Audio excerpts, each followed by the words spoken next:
Assalamualaikum warahmatullahi wabarakatuh. Perkenalkan, nama saya Jelariko dengan NPM 24862610083. Di video kali ini saya akan membahas tentang keterampilan menyimak, mulai dari faktor yang mempengaruhi, strategi meningkatkan daya simak, sampai ciri-ciri penyimak yang baik.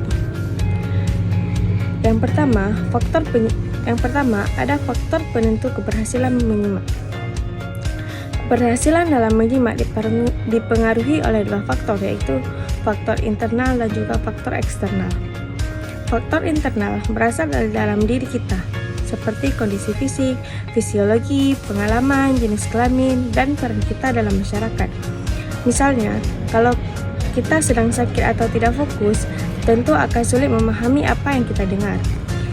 Sedangkan faktor eksternal berasal dari luar, seperti pembicaraan, isi pembicaraan, dan situasi. Isi pembicaraan dan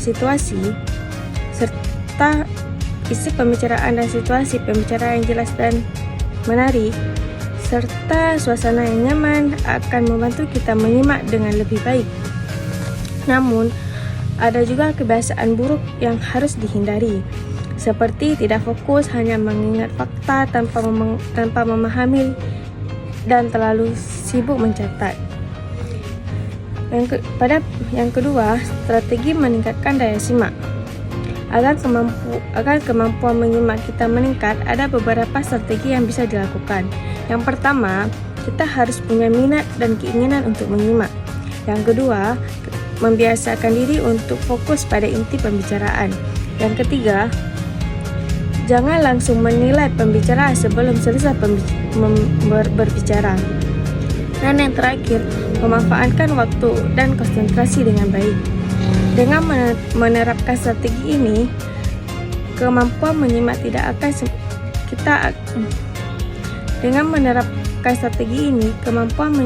akan semakin berkembang.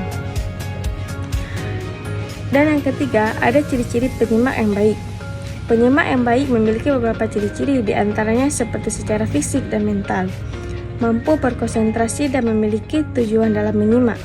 Selain itu, penyimak yang baik juga bersikap objektif, tidak mampu terganggu, serta mampu merangkum dan mengevaluasi isi pembicaraan.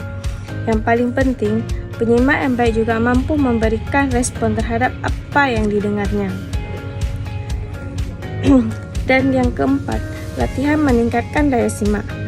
Ada beberapa latihan yang bisa kita lakukan untuk meningkatkan daya simak, seperti mengulang apa yang didengar, penentuan kata kunci, membuat paraphrase, merangkum, dan menjawab pertanyaan. Sebagai kesimpulan, keterampilan menyimak merupakan kemampuan yang sangat penting dalam kehidupan sehari-hari, terutama dalam dunia pendidikan. Dengan memahami faktor-faktor yang mempengaruhi, menerapkan strategi yang tepat, serta melakukan latihan secara rutin, kita dapat meningkatkan kemampuan menyimak menjadi lebih baik. Sekian penjelasan dari saya. Assalamualaikum warahmatullahi wabarakatuh.